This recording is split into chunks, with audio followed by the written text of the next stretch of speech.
നേപ്പാളിലെ ആക്രമണത്തിന് ശേഷം അധികാരമാറ്റമുണ്ടായി.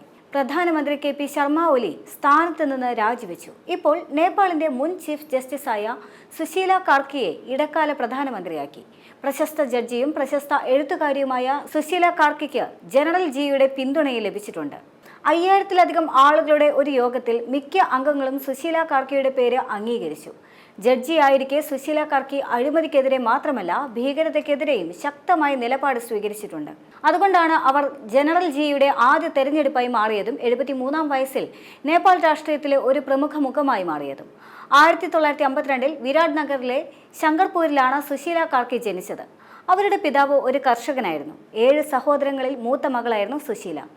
1971-ൽ ത്രിഭുവൻ സർവകലാശാലയിലെ മഹേന്ദ്ര മൊറാങ്ങിൽ നിന്ന് ബിരുദം നേടി. തുടർന്ന് 1975-ൽ ബനാറസ് ഹിന്ദു സർവകലാശാലയിൽ നിന്ന് രാഷ്ട്രീയ മീമാംസയിൽ ബിരുദം നേടി. 1978-ൽ നിയമപഠനം പൂർത്തിയാക്കിയ ശേഷം സുശീല കാർക്കി വിരാട് നഗറിൽ നിന്ന് തന്നെ നിയമപരിശീലനം ആരംഭിച്ചു.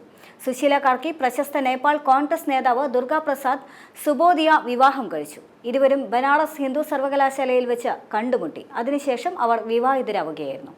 1970-ൽ നേപ്പാൾ കോൺഗ്രസിലെ യുവ വിപ്ലവകാരിൽ സുശീല കാർക്കിയുടെ ഭർത്താവ് സുബേദിയുടെ പേരും ഉൾപ്പെട്ടിരുന്നു. ആ സമയത്ത് ബിരേന്ദ്ര ഷാ നേപ്പാളിലെ രാജാവായിരുന്നു. സായുധ കലാപത്തിനായി വിപ്ലവകാരികൾക്ക് 30 ലക്ഷം രൂപ സ്വരൂപിക്കേണ്ടി വന്നു. അതിനാൽ റോയൽ നേപ്പാൾ എയർലൈൻസിന്റെ വിമാനം സുബോധി ഹൈജാക്ക് ചെയ്തു. 2018-ൽ ഈ ഹൈജാക്കിനെ കുറിച്ച് വിമൻ വിദ്രോഹ് എന്ന പേരിൽ സുബോധി ഒരു പുസ്തകം എഴുതി. വർഷങ്ങളോളം അഭിഭാഷക വൃത്തിയിൽ പേരെടുത്ത സുശീല കാർക്കി 2007-ൽ സീനിയർ അഭിഭാഷകയായി നിയമിതയായി. 2009-ൽ നേപ്പാളിലെ സുപ്രീം കോടതിയിൽ ആദ്യത്തെ വനിതാ ചീഫ് ജസ്റ്റിസായി. 2016-ൽ സുശീല വീണ്ടും നേപ്പാളിലെ സുപ്രീം കോടതിയുടെ 24-ാമത് ചീഫ് ജസ്റ്റിസായി. ഈ സമയത്ത് ഷേർ ബുഹാറിൽ ഡ്യൂബ സർക്കാർ അവർക്കെതിരെ ഒരു ഇംപീച്ച്മെന്റ് പ്രമേയം കൊണ്ടുവന്നു. അത് പിന്നീട് പിൻവലിക്കുകയും ചെയ്തു.